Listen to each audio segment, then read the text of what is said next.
Getting you some updates on the Ebola outbreak. The World Health Organization chief arrived in the Democratic Republic of the Congo amid the Ebola outbreak in the region. He said the spread of the virus, which has claimed over 200 lives, can be stopped. The World Health Organization chief landed in the capital, Kinshasa, on Thursday evening and will travel to Ituri province, the epidemic's epicenter, on Friday. The UN Health Agency's chief added that the World Health Organization did not support travel bans to combat the outbreak because they do not help much.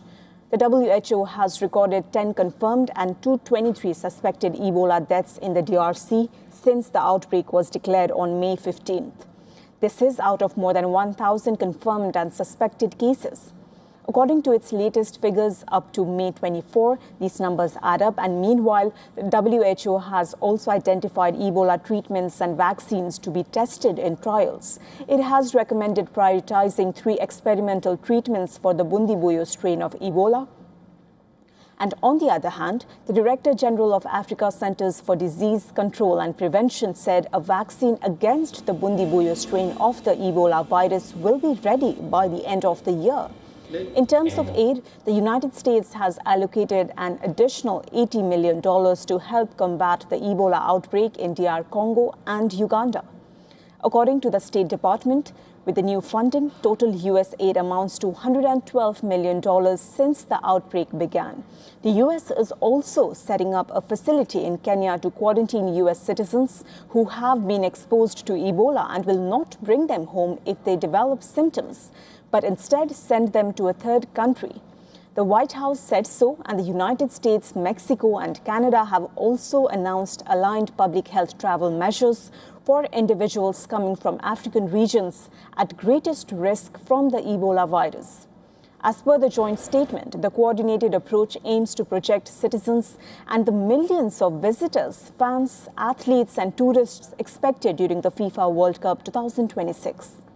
Separately, the Democratic Republic of the Congo's health and communications ministers arrived in Bunia to oversee the response to the latest Ebola outbreak.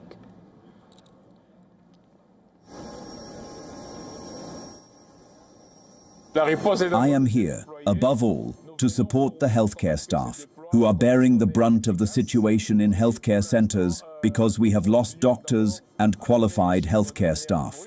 We are here, first and foremost, to show our sympathy. Meanwhile, the head of the World Health Organization has also called for a ceasefire in Eastern Democratic Republic of Congo in order to contain an Ebola outbreak. He said the ongoing fighting was driving mass displacement and spreading the disease in overcrowded camps.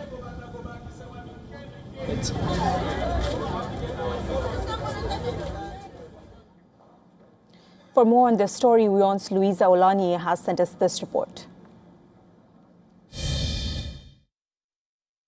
As the Ebola crisis in DRC rages, health organizations are doing everything within their power to contain the outbreak.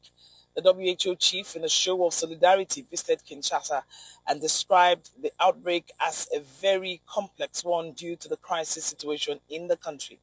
He reiterated his stand on the need for a ceasefire for ease of containment, assuring the community that they are not alone in the crisis as the rare Ebola strain spreads rapidly and international funding drying up.